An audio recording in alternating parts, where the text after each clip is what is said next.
Hace unos días entró una pareja en mi consulta, una pareja, un hombre y una mujer, ¿no? Y los vi y lo primero que me vino a la cabeza fue pensar, cuando se casaron ella debía tener 18 o 19 años, ya eran bastante mayores, ¿no? Y pues los atendí y después de esta intuición, porque obviamente fue una intuición, estuve pensando en lo que había pasado pensando en esta charla de hoy.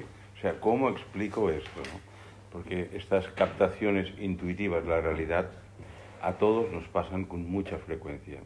Algunas personas están abiertos y receptivos y otras no tanto, ¿no? Entonces, me di cuenta de todo el proceso preconsciente que había habido, ¿no? Que cuando entraron, por la forma de caminar del Señor, sobre todo, pensé, mira, este hombre probablemente no ha tenido una buena influencia femenina en su vida, o sea, una madre nutriente y a lo mejor alguna hermana mayor, etcétera, probablemente no ha tenido, ¿no? Y como no ha tenido una influencia o un modelo femenino nutritivo en su niñez tardía, vamos a llamarlo así porque va a ser así, pues probablemente ha buscado a alguna mujer para huir de esta situación y enseguida que pudo se casó y como debía ser joven él y está prohibido casarse a los menores de edad, pues ella debía tener estos 18 años o 19 y él pues 22 o 23 cuando se casaron, ¿no? Y así fue cuando les pregunté un poco más de su biografía, pues efectivamente se habían casado hace unos años y ella pues tenía, no me acuerdo si 18 o 19 años, o sea, justo hacía poco que había entrado, ¿no? en la población mayor de edad y él pues tenía 3 o 4 años más que ella, ¿no? Y esta mañana que he atendido a otro paciente, pues me ha pasado así, ha entrado un señor en la consulta y he pensado, este hombre tiene problemas con las mujeres. Y este venía solo, no venía con su esposa, ¿no? Y además probablemente tiene problemas con sus negocios. Y luego estaba hablando con él y efectivamente así era, o sea, era un hombre vasco, como casi todos los vascos, pues problemas con las mujeres. Ya sabéis que se dice que en el País Vasco, o sea, estadísticamente es el lugar del mundo donde menos relaciones sexuales hay. O sea, sí, ¿no? Estos son datos estadísticos, ¿no? Y se suele decir que si es difícil tener relaciones sexuales, en el País Vasco es un milagro el tenerlas, ¿no? Y cuando ha entrado el señor, yo le he visto y pensado, tiene problemas con lo femenino, ¿no? Con las mujeres. Y probablemente tiene problemas también, a lo mejor, con sus hijos, si es que tiene hijos.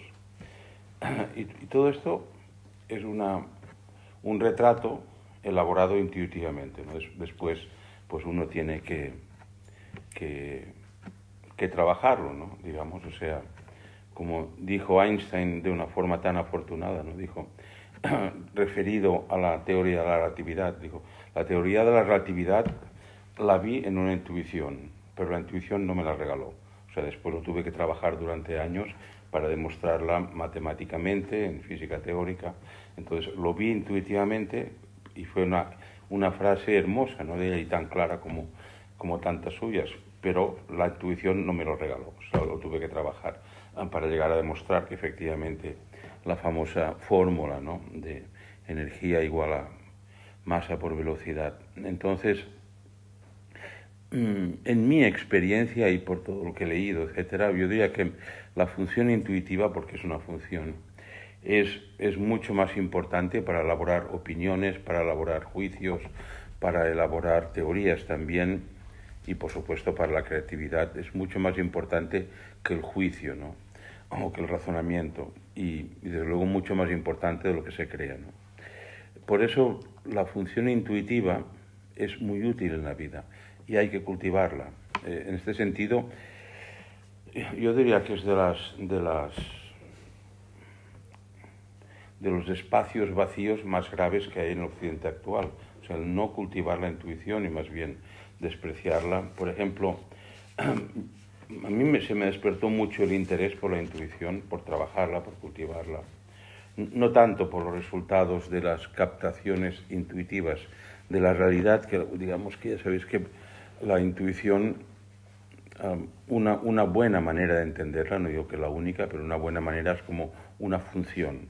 digamos, una función psíquica. Es decir, para Jung teníamos 4 funciones psíquicas, ¿no? O psicológicas, que una era la intuición, el otro era el sentir, el otro el percibir y otro el pensar.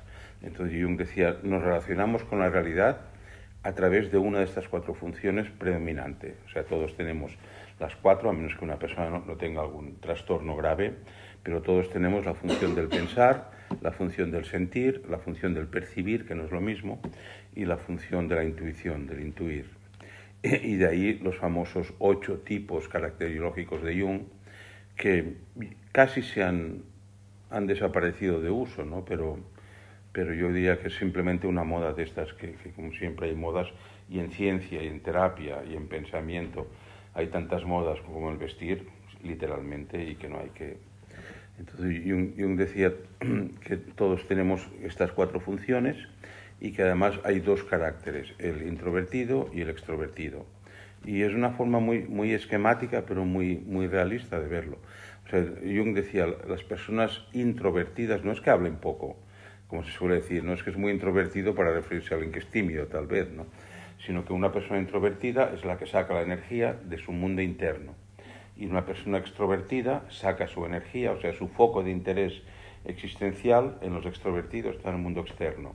Y pueden ser extrovertidos tímidos y que no hablen, o extrovertidos locuaces y que hablen mucho, pero en todo caso se refería Jung a, digamos, esto, al foco de interés donde una persona se siente llamada a poner su atención, si está en el mundo externo, básicamente, ¿no? No hay nadie que sea todo blanco, todo negro. Entonces, Jung combinaba estas 2 características básicas de ser extrovertido o ser introvertido con las 4 funciones. Entonces, hay personas intuitivas extrovertidas y personas intuitivas introvertidas, digamos, ya que estamos hablando de la intuición.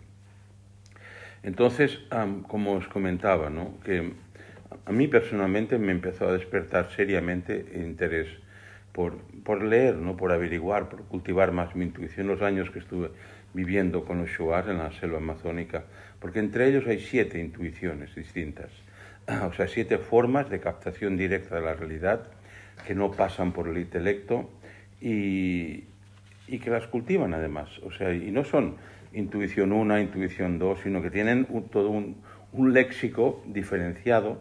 Por ejemplo, pues, qué sé yo, pues, Mk Enan Taimian en Shuar significa simplemente intuición, lo que traduciríamos en genérico, ¿no? Pero Mayeramu, por ejemplo, Mayeramu es una intuición de que algo bueno va a suceder, Mayeramu. Y la forma de expresión de esta intuición no es hablando, o sea, oralmente, sino que Mayeramu, a todos nos ha pasado alguna vez de... espero que os haya pasado alguna vez, porque si no es que soy robot, no. Entonces, pero esto que para nosotros en Occidente, digo en términos generales, por supuesto, es algo que pasa desapercibido, esta necesidad a veces de inspirar y soltar hasta un poco de sonido, ¿no?, con la voz. En estas sociedades esto es una forma de intuir. Y si se está hablando de algo, por ejemplo, estamos haciendo un proyecto y uno de los contertulios tiene un mayéramo, o sea, una necesidad espontánea, ¿no?, de inspirar y soltar, dicen, entonces esto va a ir bien, porque esto es una intuición de que algo bueno sucederá, ¿no? En cambio, Nukumu, por ejemplo, es otra forma de intuición. Nukumu, que se expresa en que se mueve el párpado. Y a todos supongo que alguna vez os ha pasado, si no sois robots, que en algún momento, en Occidente solo se considera, pues mira, un pequeño espasmo nervioso en el párpado, que además es molesto, pero Nukumu en Shuar significa algo así como el ojo quiere llorar. Esto literalmente, aunque no hay una traducción literal, pero cuando se mueve el párpado es indicio de que si es el párpado izquierdo no va a suceder aquello de lo que se está hablando. O sea, estamos diciendo, vamos a hacer una excursión, vamos mañana de paseo, ¿no? Y alguien tiene un nukumu, dice, no hace falta que salgamos porque no vamos, algo va a pasar, ¿no? Y así, no sé cómo deciros, Juhatrukma, por ejemplo, Juhatrukma es la sensación, o sea, es una captación intuitiva de la realidad que no pasa por el intelecto y que se percibe en los gemelos, no sé cómo digo, los gemelos, no sé. Entonces, Juhatrudma significa esto, ¿no? Que depende, si este espasmo nervioso o este temblor en los gemelos se da en la pierna derecha, es que algo bueno va a suceder respecto a lo que estamos hablando, nunca es en abstracto, ¿no? Y si el Juhatrudma es en la pierna izquierda, es que algo malo va a suceder y a lo mejor no tiene que ver con lo que se está comentando o proyectando, pero es que algo malo va a suceder, ¿no? Y lo mismo, digamos, si el espasmo se da en la pierna derecha ascendente, en el gemelo, pero es un espasmo que sube, pues se entiende como una afirmación. Y hay veces, digamos, hay situaciones en que uno se abre a esta percepción. O sea, ¿va a pasar algo bueno o no? ¿Va a pasar algo esto? O sea, pues esto que estamos proyectando va a pasar o no sucederá, ¿no? Y si, por ejemplo, el Juhatrudma es descendente, o sea, es como un espasmo nervioso en el gemelo que en lugar de subir por los músculos se nota que baja, en su cosmovisión dice, no, o sea, no va a pasar, es una negación, digamos. Entonces, todas estas captaciones directas de la realidad, como os digo, son intuiciones. O sea, una intuición no es solo que te venga a la cabeza el número de lotería que va a tocar el próximo sábado, sino es una forma, repito, de captación directa de la realidad. Jung decía, la intuición es la inteligencia del inconsciente. Y es una forma también escueta y hermosa de decirlo. O sea, la intuición es la inteligencia del inconsciente, porque sale del inconsciente la intuición. Y más bien, para poder intuir, todo el espectro analítico ha de estar calmado, ¿no? De ahí que, por ejemplo, el seminario que doy de vez en cuando, cada 5 o 6 años, o cuando me acuerdo, que es para entrenar la intuición. De hecho, lo anunciamos así, seminario, creo, para entrenar, o no sé cómo lo decimos, Jimena, la intuición. Pero no es verdad, o sea, es una forma un poco de marketing, digamos, ¿no? Porque la intuición no se puede entrenar. O sea, la intuición, esta forma de captación directa a la realidad, lo que se puede entrenar realmente es el estado intuitivo, el estado de captación intuitiva. De ahí que la mejor forma de entrenar la intuición es meditando, practicando la meditación, ¿no? Y los que meditáis, a mí me pasa con frecuencia, medito desde hace años, también por eso una vez al año dirijo un retiro de meditación y suele ser un fin de semana para mí de felicidad, porque estoy todo el fin de semana meditando y explicando diversas maneras de meditar, pues en movimiento, estáticos, de pie, sentados, con visualizaciones, y como generalmente no tengo un fin de semana entero para meditar, espero con anhelo que llegue el fin de semana para dirigir este retiro de meditación. Y meditando con mucha frecuencia, resuelvo problemas de la vida cotidiana. O sea, no es que me centre en la meditación sobre el problema, porque esto aleja, sino que durante la meditación me vienen soluciones o respuestas intuitivas a problemas de la vida cotidiana, a veces problemas puramente pragmáticos, bueno, casi siempre, no tanto problemas pues qué sé yo, más teóricos. Y en este sentido también, como antes os comentaba, tanto Jung como, por ejemplo, Eric Berne, ¿no?, que fue el padre de la psicología sistémica y transaccional, los dos defendían los diagnósticos hechos vía intuitiva. Como antes he comentado, que cuando uno está despierto, pues, y despierto significa sin nubes en medio, ¿no? O sea, hay un poema de Rumi, el místico persa del siglo XIII, un poema que yo me lo digo con frecuencia y lo repito también, que Rumi decía, mira, en lugar de preocuparos tanto por buscar el sol, o sea, buscar a Dios en la simbología metafórica, decía, en lugar de buscar tanto el sol, ocupaos más de vuestras nubes que os tapan el sol. Y es una bonita manera de decirlo, ¿no? El sol siempre está ahí arriba. Entonces, si no lo ves, porque tú tienes nubes delante de tus ojos. Entonces, la captación intuitiva, que es lo que se llama también de un nivel de supraconsciencia, o sea, hay como 3 niveles, ¿no?, de conciencia, el nivel inconsciente o 3 pisos. Hay el piso, digamos así, el estrato inconsciente en nuestra vida, ¿no? Nuestra vida psíquica hay un estrato inconsciente, un segundo piso, digamos, que es la conciencia, con todas sus variables y formas de experiencia y de expresión de la conciencia, y luego está un tercer nivel, que es la supraconsciencia, ¿no? Que hasta hace unos años la ciencia ignoraba completamente todo lo referido a esta supraconsciencia, y más bien la consciencia simplemente sigue siendo, pues, como un objeto preciado de los investigadores científicos, sean neurólogos, psicólogos, psiquiatras, perdón, incluso teólogos. ¿Qué es la conciencia, no? ¿Qué es la conciencia? Entonces, digamos así, ¿no? Ahora para simplificarlo, pero para situar de nuevo la intuición, ¿no? Que digamos que en el centro de nuestro inconsciente están los instintos, todos los instintos, son instintos básicos.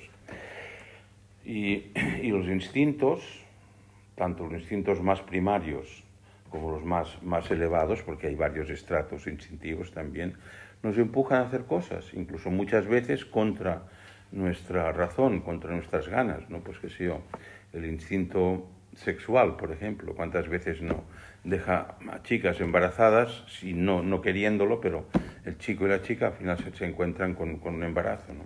Entonces, digamos esto, ¿no? Que en el centro del inconsciente, y repito que para simplificar mucho, están los instintos, y entre ellos incluye tanto los arquetipos junguianos como el inconsciente colectivo, como los instintos de mera supervivencia físicos, más físicos, ¿no? Luego, en este segundo estrato, en el centro, está el intelecto, ¿no? Digamos, como que en el centro de la conciencia tenemos el intelecto. Y el intelecto sirve para resolver cosas, no para orientar la vida. Y es una fuente de neurosis actual. Y digo neurosis en sentido clínico, no metafórico solo, ¿no? O sea, para mí la neurosis, y no solo para mí la neurosis es la pérdida del sentido de la vida. O sea, cuando una persona no sabe para qué vive, está neurótica. Y entonces, y la angustia que genera el no tener una finalidad para mi vida, sea una finalidad trascendente o no tan trascendente, pero saber para qué vivo. Entonces, esta carencia de un sentido último para la propia existencia puede generar desde una simple angustia hasta conductas adictivas, suicidios, por ejemplo. Y es porque nos centramos en general, ¿no? Como cultura nos centramos demasiado en el intelecto, o sea, en la dimensión consciente. Y, como os digo, el intelecto, nuestra dimensión intelectual, ayuda a seguir el camino, pero no ayuda a encontrar el camino que uno debe hacer. Esto lo ayuda a la vocación, tal vez, o el inconsciente a través de la intuición, ¿no? Uno intuye entonces. De ahí y también estas tres, es importante porque, fijaos que en estas tres dimensiones, o sea, en el instinto, en el intelecto y en la intuición, las tres empiezan por in, que el otro día lo estuve pensando, ¿no?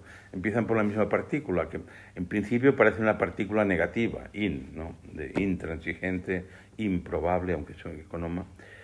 Pero en este caso, si uno busca etimológicamente, no son partículas con sentido negativo, sino con sentido interior. O sea que tanto el instinto como el intelecto como la intuición, digamos, son funciones internas que se pueden y se deben cultivar. O sea que, como os diría, que nos vienen innatas, de forma innata, que también empieza por la misma partícula, in. O sea que todos tenemos esta función intuitiva, todos tenemos instintos, más o menos educados o más salvajes, todos tenemos una función intelectual o de pensamiento, pero hay que cultivarlo esto, ¿no? Digamos, son cosas que no se pueden adquirir, pero sí se pueden cultivar. Tanto el intelecto como la educación instintiva, la educación emocional, como la intuición, que es de lo que nos reúne hoy aquí, ¿no? Entonces, como os decía, para cultivar la función intuitiva, lo básico es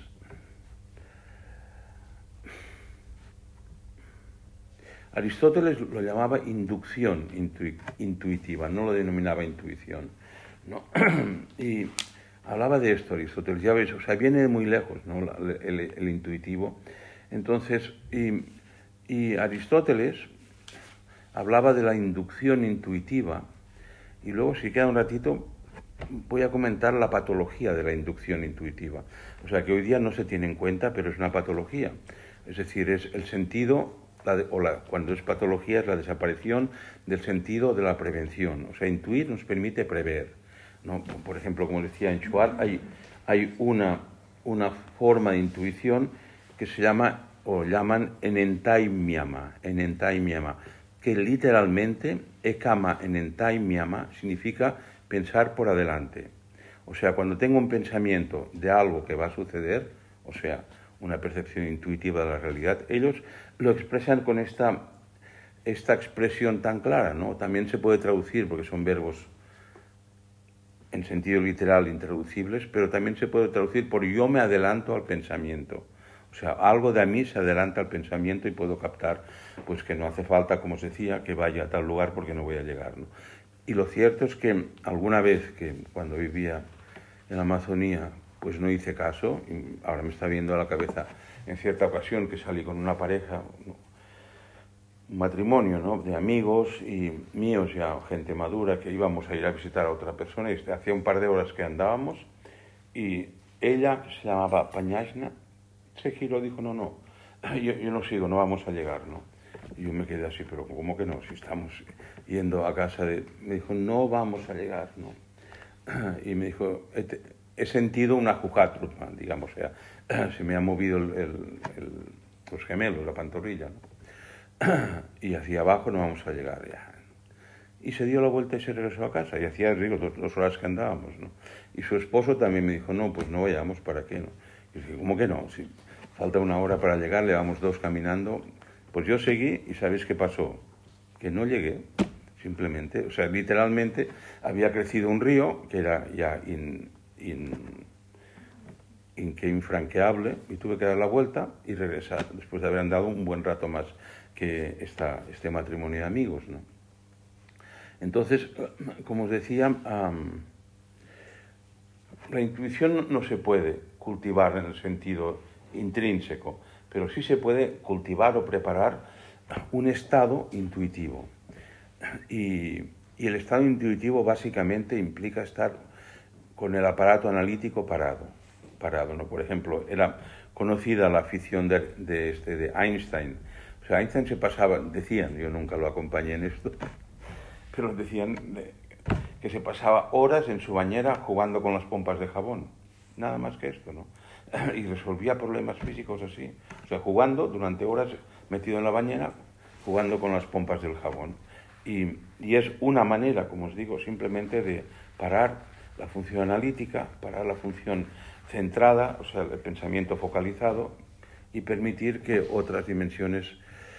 Entonces, esto conlleva también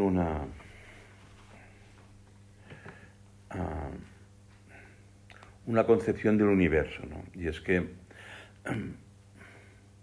hasta ahora en Occidente, no en otras culturas, repito,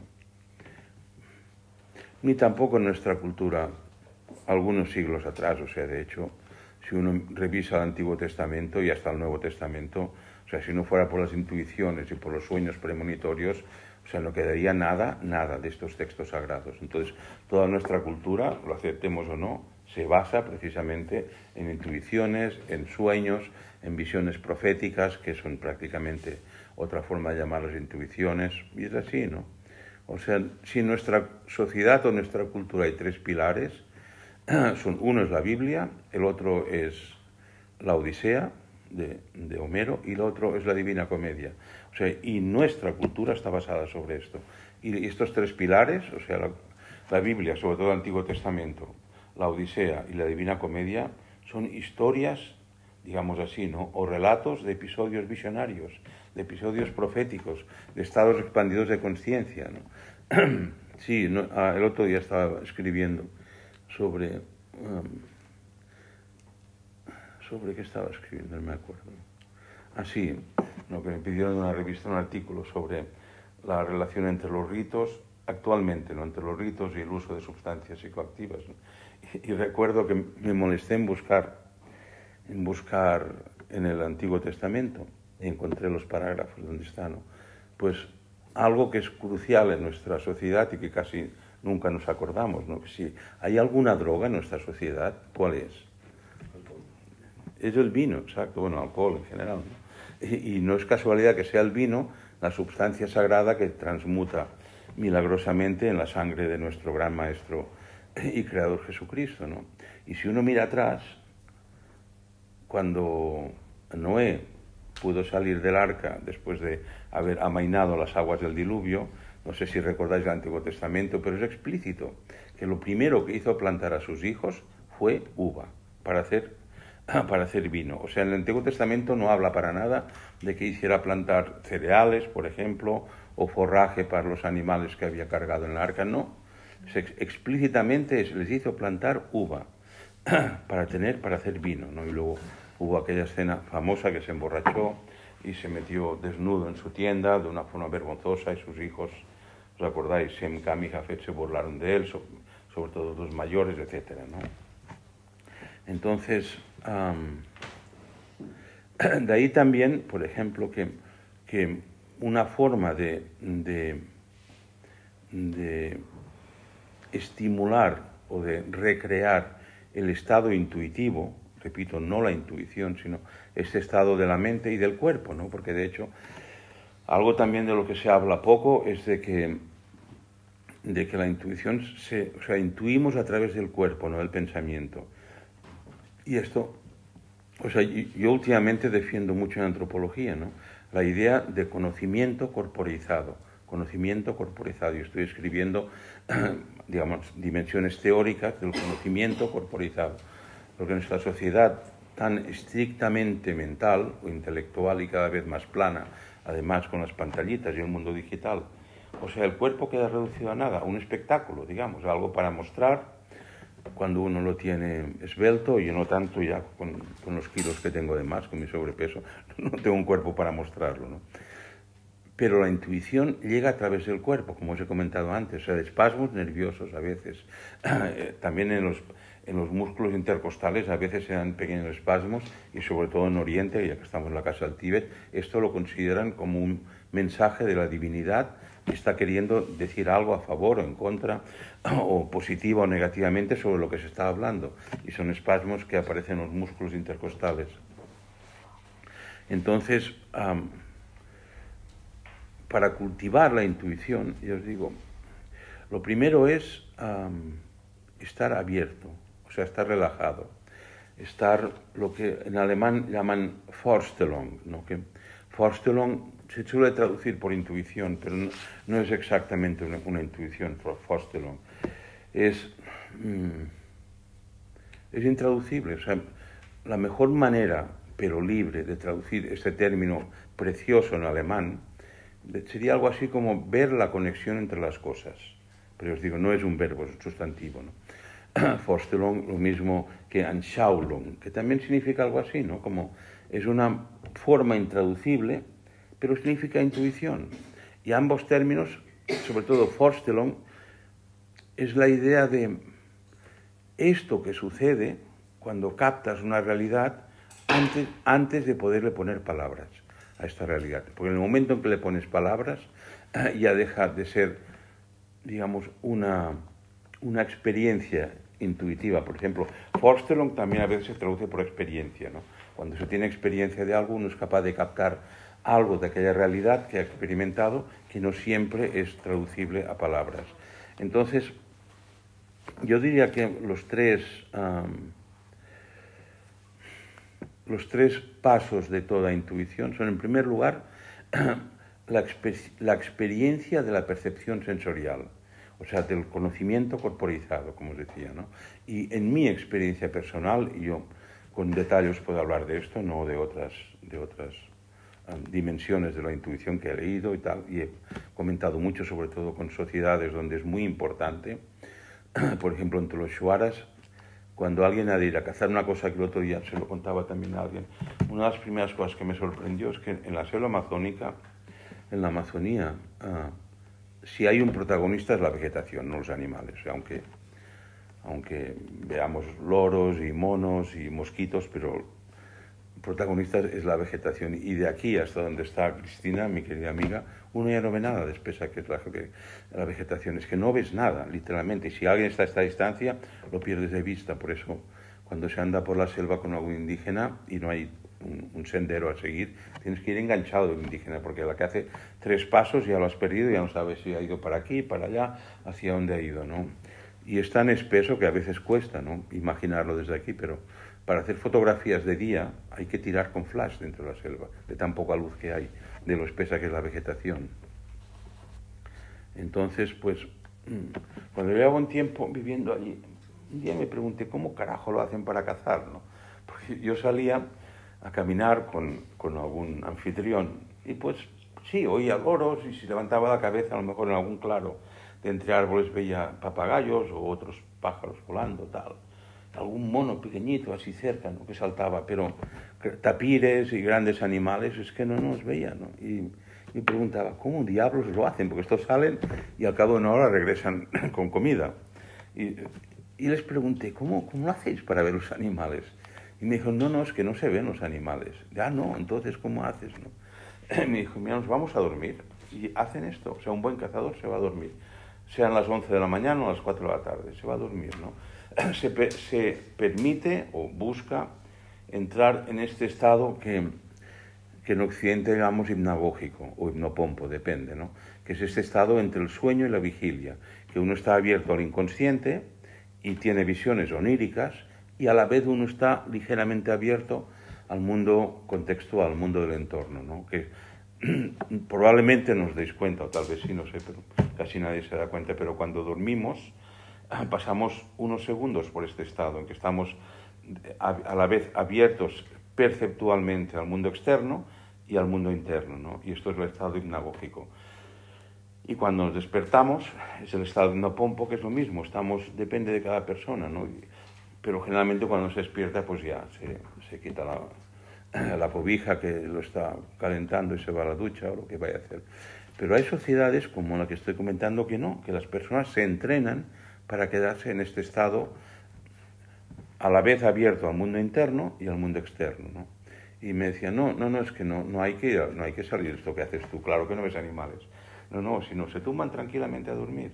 Y cuando están en este estado y se entrenan para mantenerlos rato y rato, este estado hipnagógico, entonces cuando están así y más dormidos que despiertos, digamos, se levantan, cogen el arma que vayan a usar y procurando no salir de este estado, o sea, no acabar de despertarse al mundo externo, se ponen a caminar por la selva y se dejan llevar por sus sensaciones, por su cuerpo, o sea, por una intuición, ¿no?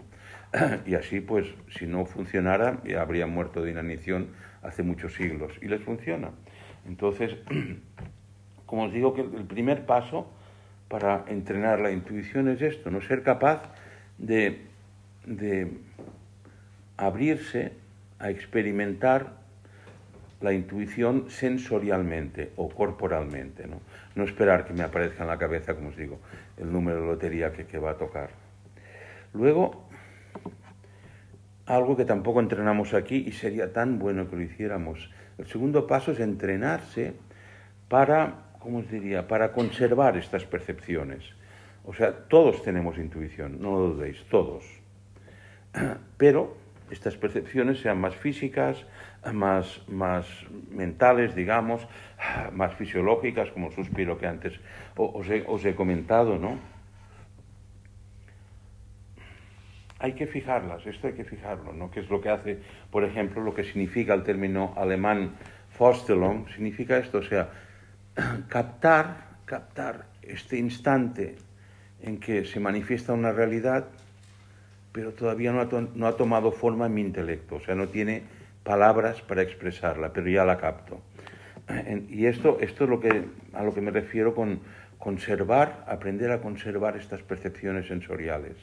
Aprender que esto, por ejemplo, pues es una asignatura básica para los artistas creativos, o sea, estar creando, dejándose inspirar, que es como una forma de intuición, aunque no es lo mismo, la inspiración artística, pero cuando baja el poema, rápidamente captarlo, ¿no? Y si uno no tiene papel y lápiz yo qué sé, o un carboncito para dibujar, fijar esta percepción, tener manera y haberse entrenado para fijar esta percepción y conservarla, ¿no? Claro, todos tenemos intuiciones geniales, todos. Todos hemos tenido la intuición de la teoría de la relatividad de Einstein. Pero ahora coge y ponlo en papel. Y esto es, ¿no? Y luego, el tercer paso para educar la intuición es sistematizar estos recuerdos, que es lo que tampoco hacemos aquí, ¿no? O sea, sistematizar estas experiencias. Sistematizar significa lo que ahora se ha puesto de moda con el término de elaborar las experiencias. O sea, cuando se tienen experiencias de estados expandidos de conciencia y toda captación intuitiva solo se puede dar en un estado expandido de conciencia, sea un estado ¿cómo diría? Más intenso o más liviano, ¿no? Pero en un estado analítico, mientras está haciendo las cuentas para saber si llegarás al final de mes o no, ahí no se puede dar la intuición, ¿no? No hay espacio para esta captación directa de la realidad sin que pase por el intelecto. Entonces, el tercer paso, como os digo, es sistematizar estos recuerdos, sistematizar estas experiencias. Y esto, pues ya os digo, en las terapias que ahora se están haciendo, y hago yo también, a partir de experiencia, estados expandidos de conciencia, se ha usado el término de elaboración, que elaboración significa hacer pensable algo que en principio no es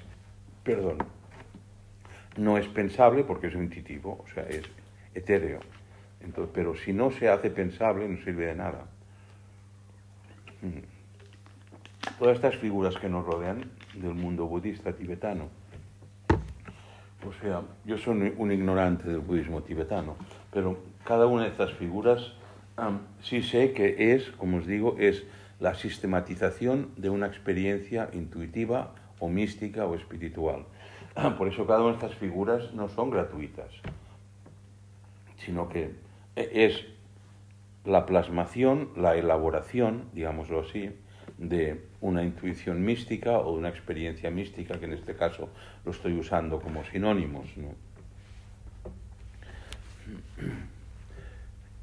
Bien, y para acabar, y luego como habrá un rato si queréis preguntar alguna cosa, yo diría que hay 8 características para sistematizarlo, porque es algo que procuro hacer siempre cuando hablo de estos temas, o sea, encuadrarlo, sistematizarlo, ordenarlo, para poderlo transmitir, ¿no? Porque si no es muy... Yo recuerdo a Antoni Tàpies, que en paz descanse, el pintor que rompió con todos los esquemas pictóricos en el siglo XX, en catalán, que hay un museo en la calle Aragón, ¿no? Éramos no muy amigos, pero éramos amigos. Y a veces iba a visitar, algunas veces, no había ido a visitar a su casa él, y con su hijo sí éramos amigos, que también que descanse en paz, Miguel. Y sabéis, era fascinante cómo pintaba Tàpies. Que a mí nunca me gustó y le dije, lo que tú haces lo hacen los niños de 4 años, ¿no? Esto de coger un pincel, y él me dijo, no, esto no lo hace un niño de 4 años. Le dije, ¿cómo que no? Mis hijas ya lo hacen. No. ¿Y sabéis cómo pintaba? Era exactamente un ejemplo de lo que os estoy contando, ¿no? O sea, él tenía un estudio subterráneo, que era como la mitad de esta sala, tal vez un poco menos, en su casa aquí en Barcelona, ¿no? Y ponía un lienzo en el suelo y se podía pasar 3 días dando vueltas alrededor del lienzo y fumaba mucho, ¿no? Y dando vueltas, sin preocuparse, ¿no? Daba vueltas, otra vuelta, yo estaba ahí presente, y cuando le bajaba la forma, o sea, la inspiración, cogía el pincel y pam, ya estaba, ¿no? Y en 5 minutos había hecho un cuadro, un dibujo, ¿no? Pero este dibujo, es que él me decía, este dibujo tu hijo no lo hace, tu hija de 4 años, ¿no? Porque es el resultado de haber estado 3 días esperando la intuición. Y entonces, claro, puede coger un pincel o una brocha más gorda, más delgada o más dura de rasgos, no sé cómo lo llaman, ¿no? más fluida, pero esto es la representación de una energía, ¿no? Y con él, por ejemplo, entendí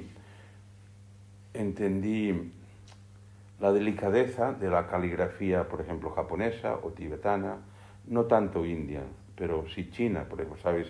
Los ideogramas chinos, ¿no? Que los ideogramas chinos hay unas, y árabes también, la caligrafía árabe, no son solo letras o combinaciones de formas que son palabras, sino que transmiten energía, literalmente. O sea, el trazo transmite energía y por eso los expertos dicen, no, este trazo es bueno, este no. Y uno lo mira y si no entiende, y si uno no ha desarrollado esta sensibilidad, y dices, pero si es lo mismo esto que esto, un círculo, no. Y es verdad, no es así, ¿no? Entonces, hay calígrafos que se pasan media vida para hacer, qué sé yo, pues el símbolo del chi, por ejemplo, ¿no? ¿Sabes? El símbolo de la energía vital, y que es un símbolo pues que tiene como 3 palos, otro trazo horizontal, pero lo que buscan es que transmita la energía y para esto el calígrafo ha de estar, digamos, ha de estar en consonancia, ¿no? Ha de estar en armonía con lo que quiere transmitir, ha de estar conectado con esta energía. Y es un ejemplo de lo que os comentaba de Antoni Tàpies. Es un ejemplo de lo que es estar practicando con la mente parada hasta que baja una intuición. Pero sin prisas. O sea, a veces tardaba una semana en coger el pincel. A veces a los 10 minutos de meterse en su estudio ya cogía el pincel sin prisas, sin prisas. Entonces, como os decía, para acabar, yo he observado que hay 8 características que suelen tener las personas intuitivas, o sea, las personas que hacen caso de su intuición, o sea, que tienen esta función, y repito, que para mí es muy importante pensar en la intuición en términos junguianos, o sea, que es una función psíquica, lo mismo que el sentir, que el percibir y que el pensar, y por tanto, ahora no hablaré, hay patologías de la intuición, literalmente, no lo mismo que hay patologías del pensamiento, hay patologías de la sensación, etcétera. Entonces, la primera característica que he observado en las personas especialmente intuitivas es que intentan ver el mundo de forma holística. O sea, intentan ver el mundo, ver las cosas como un todo, no como piezas aisladas que en algún momento se interrelacionan, sino como un todo, ¿no? Y probablemente es la característica principal de la intuición.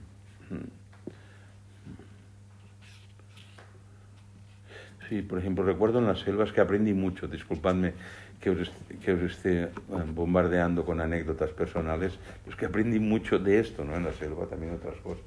Pero recuerdo cuando era un tiempo que me ponía a andar por senderitos, ¿no? Con indígenas y llevábamos 2 minutos caminando y yo los había perdido de vista. Y yo les decía, ¿pero cómo lo hacéis? Yo ando así con cuidado porque en la selva todo es barro, lodo, yo qué sé, ramas, o sea, hay que ir con cuidado para no romperte el tobillo o no pisar la cola de una serpiente y que te muerda, ¿no? Pues yo andaba así, pues ahora que una piedra está más dura, cuidado que allí es lodo y me voy a hundir hasta la rodilla y así, ¿no? Y los indígenas, tiqui, y yo, oye, espérame, pangadas. Y dije, ¿pero cómo lo hacéis, caramba? Y me dijeron, es que tú miras y no hay que mirar. Y yo, ¿cómo que no hay que mirar? Y me dijeron, no, tú vas mirando cada cosa, ¿no? Claro, esto es una piedra, sí puedo poner el pie aquí. Esto es una rama o la cola de una serpiente en una rama. La puedo pisar para apoyarme, ¿no? Y me dijeron, no hay que hacer esto. Claro que andas lento, ¿no? Y me dijeron, tienes que intuir dónde vas a poner los pies. No usaron este término, o sea, el término era enaintiaimiama. Enaintiaimiama significa algo así como soñar, ¿no? Soñar lo que vas a hacer.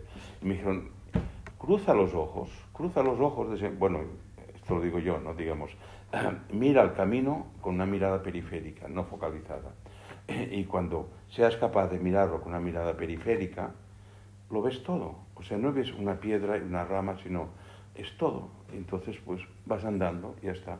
Y es una forma, por ejemplo, que en mí uso para, digamos, entrar en este estado intuitivo, no en la intuición, repito, ¿no? De tratar de mirar con los ojos cruzados, o sea, con la mirada periférica, ¿no? Que se llama, o desenfocada. Entonces, esto es algo que en Occidente también está prácticamente desaparecido, pero que en otras sociedades, o sea, es tan importante la mirada desenfocada como la mirada focalizada. Entonces, y esto es uno de los, ¿cómo os diría?, de las consecuencias de ser una cultura letrada. O sea, no nos damos cuenta, pero cuando somos pequeños, A, B, C, D, uno mira al mundo y el mundo son los juegos, los niños, no sé qué. Pues mi hija pequeña la das de comer, dice, no, ahora no es más divertido estar con la otra niña jugando. Pero no, sin darnos cuenta, pero sufriéndolo, nos vamos acostumbrando primero a leer las letras, o sea, descifrar letra por letra, después a descifrar una palabra para la intuición. Luego sumamos palabras y formamos frases enteras y acabamos que solo vemos el mundo a través de una línea de letras.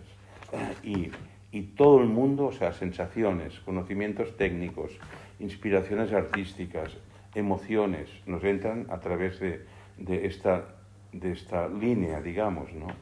Y esto implica, obviamente, que vemos el mundo focalizando los ojos.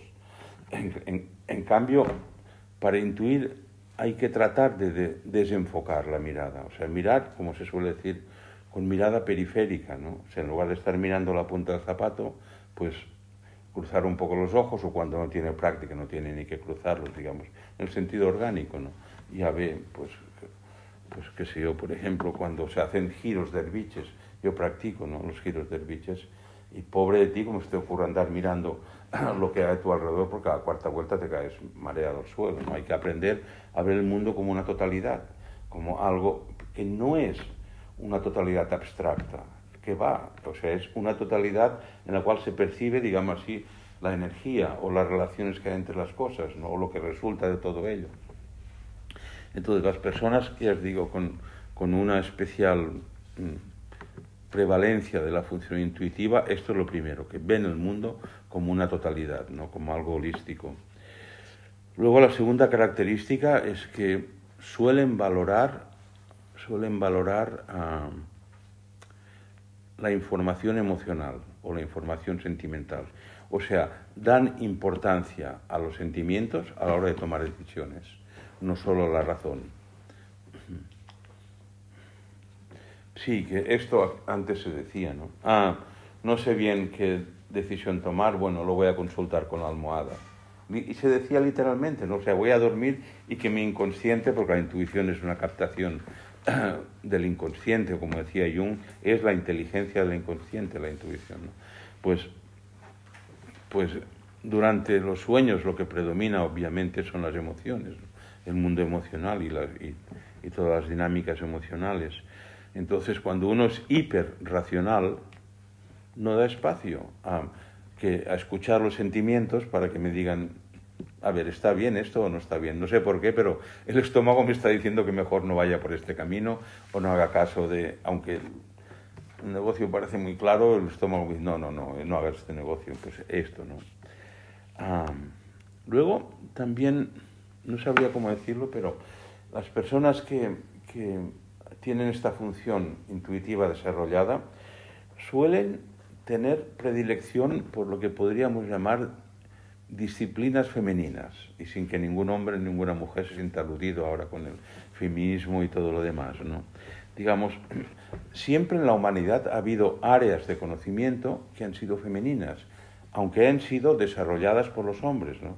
Por ejemplo, en chamanismo, en todos los chamanismos, que no hay uno, o sea, cada cultura y cada tiene su forma de chamanismo, pues el chamanismo siempre ha sido algo muy femenino, aunque lo han practicado los hombres.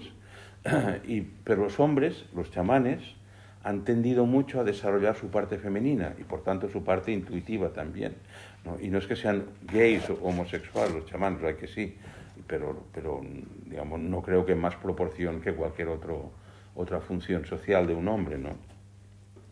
Entonces, o sea, las personas especialmente intuitivas, como os digo, tienden a no despreciar la captación femenina de la realidad, digamos, y tiene que ver con lo anterior, o sea, una función de lo femenino es la unión, una función de lo masculino es la individuación. Por eso, ahora que estamos pronto en Navidad, quien reúne a la familia en Navidad es la abuela, no el abuelo, digámoslo así, ¿no?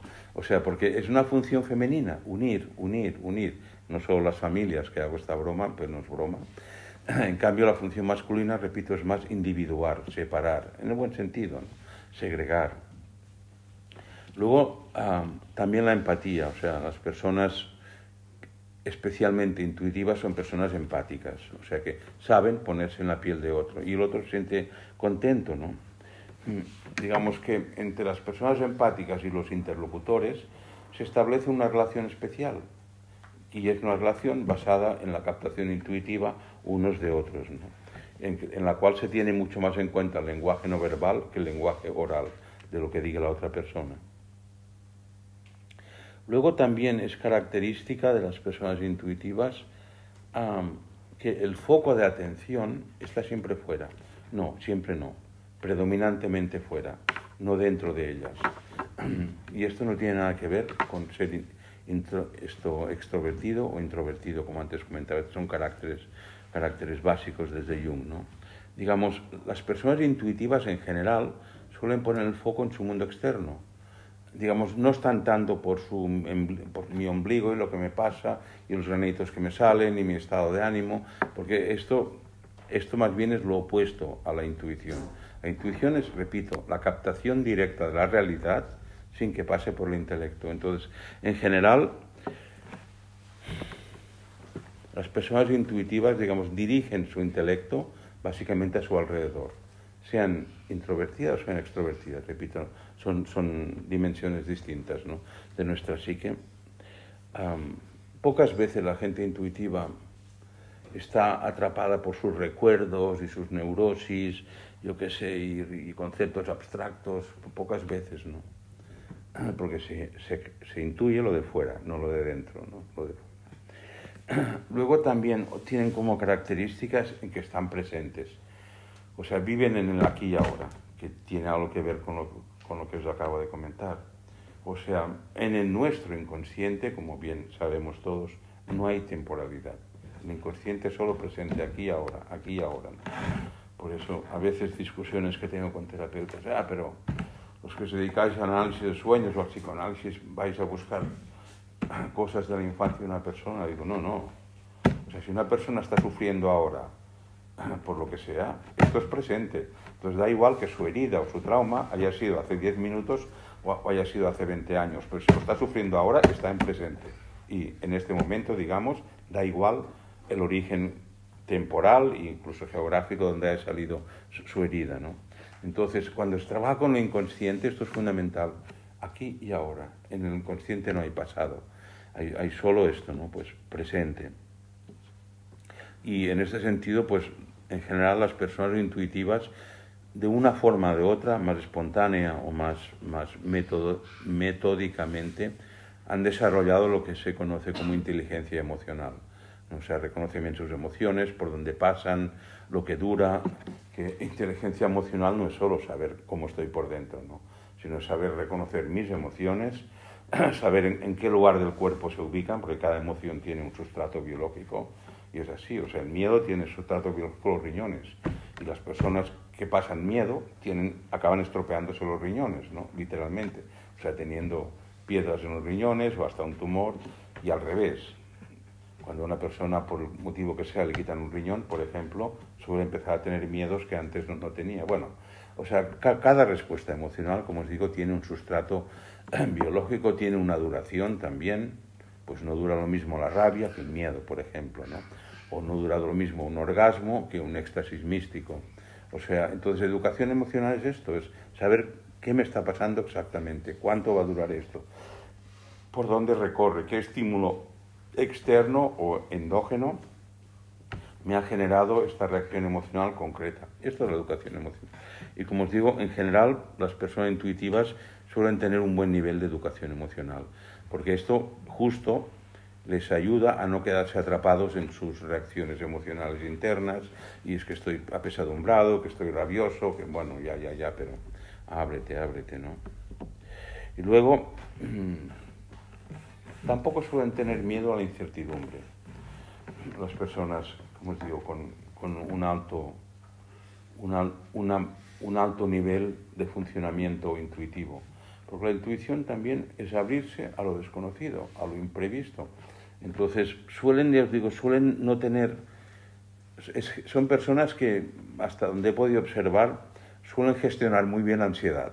Digamos, la ansiedad frente a las dudas, ¿no? Frente a lo desconocido, porque si uno intuye que no tienes que hacer este negocio, aunque toda la razón económica me diga que sí, pues es que no, ya está, y no lo voy a hacer. Pero esto genera, por supuesto, dudas, incertidumbre. Si estoy haciendo cuentas y el banco me dicen que sí, ¿cómo no? Pues no. Y para acabar, son personas que suelen vivir y desarrollar proyectos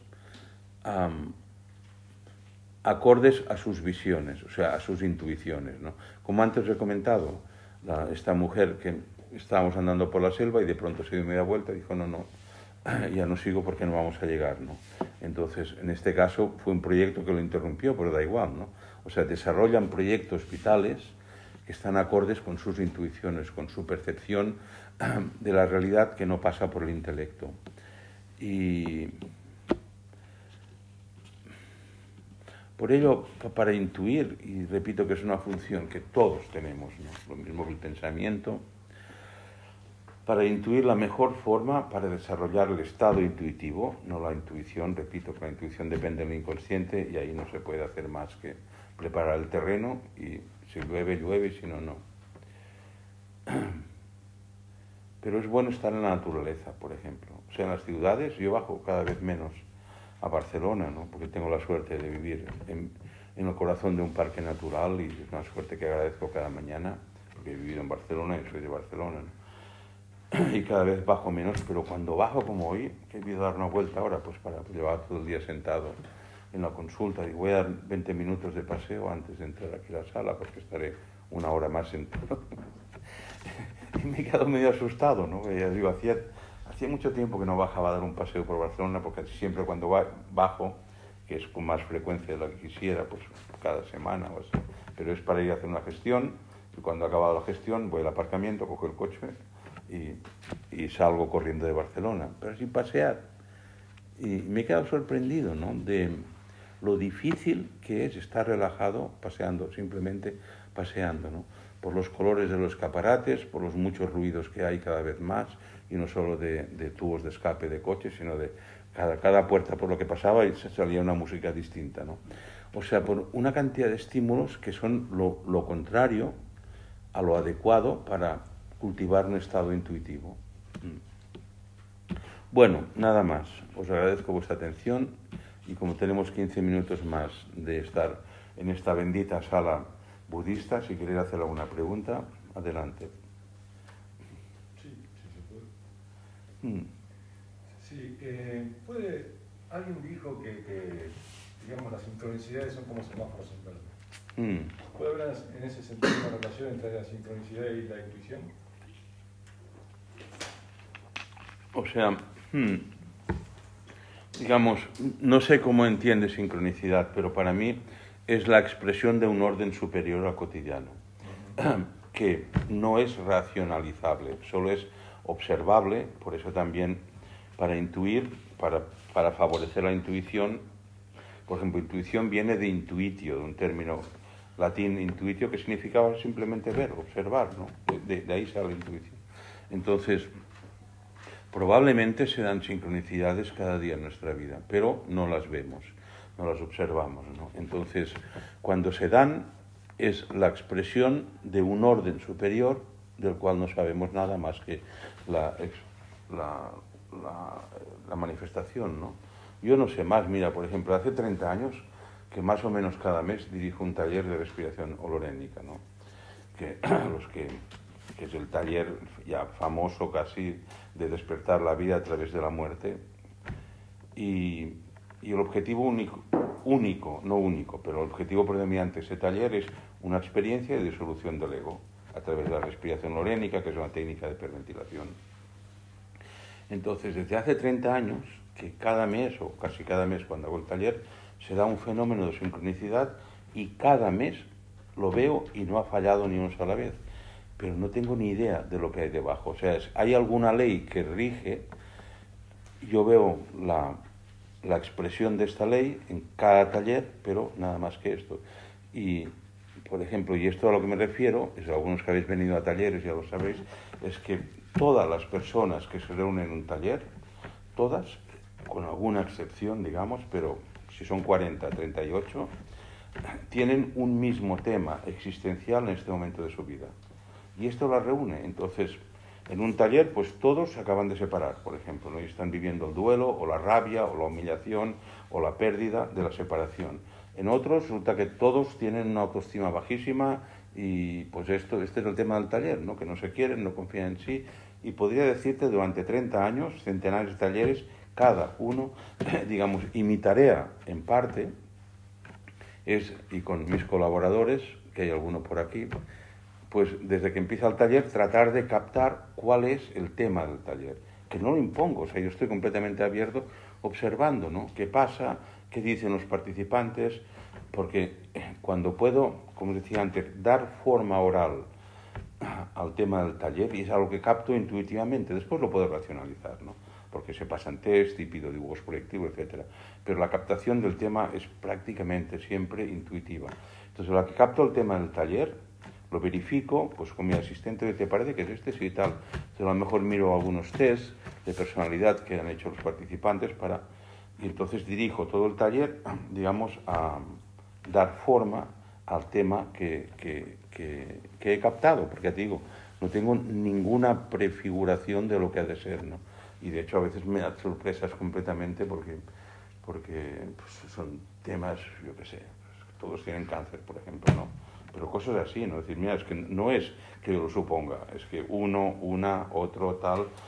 Entonces, pues esto es un ejemplo de una sincronicidad de la cual yo ignoro todo, excepto que cada mes se da en estos talleres y digo, pues es la expresión de alguna ley que desconozco, pero que veo la acción de esta ley o la expresión en esto y que es objetivo, ¿no? Además, como la intuición hay que pensarla también en términos de objetivación, no de subjetivación, como os he dicho, ¿no?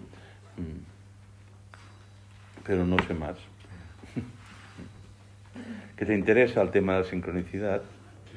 Sí. Hay un libro muy interesante que es un estudio de las sincronicidades científicas a lo largo de la historia.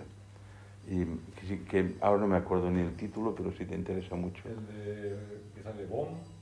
A lo mejor, ¿de Le Bon? No, Bohm, físico Bohm. A lo mejor sí, es que lo leí hace años ya y me fascinó, ¿no? De ver cómo a la vez y a lo largo de la historia registrada se dan descubrimientos o inventos en varios lugares a la vez y sin que haya un recorrido histórico, digamos, paralelo, ¿no? Eso se ha mencionado con distintos nombres, el mismo fenómeno como campo morfogenético, grupo de la conciencia, noósfera, todos hablan de lo mismo, ¿no? Bueno, pues, ¿querías comentar algo más? Algunos ejemplos de patologías de la intuición serían cuáles. Ah, sí, pues, por ejemplo, la intuición se la ha llamado también, pero tengo por aquí, porque los franceses sí han trabajado bastante en esto, la psicología francesa, y ellos lo llaman...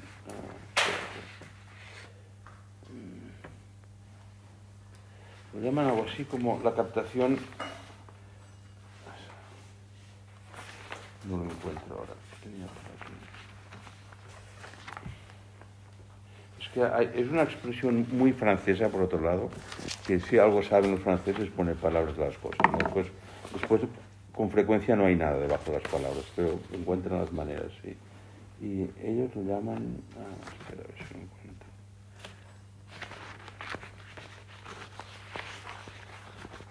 No, no es el déjà vu, ¿no? ¿Cómo? ¿Déjà vu? No tiene nada que ver, no. No, como, algo así como la conciencia previsora o algo así. A ver...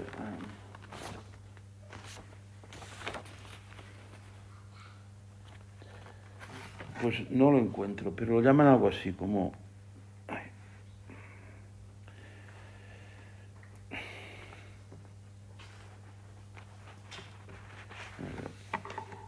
Sí, la capacidad de anticipación, no lo encuentro, pero me he acordado. Lo llaman la capacidad de anticipación.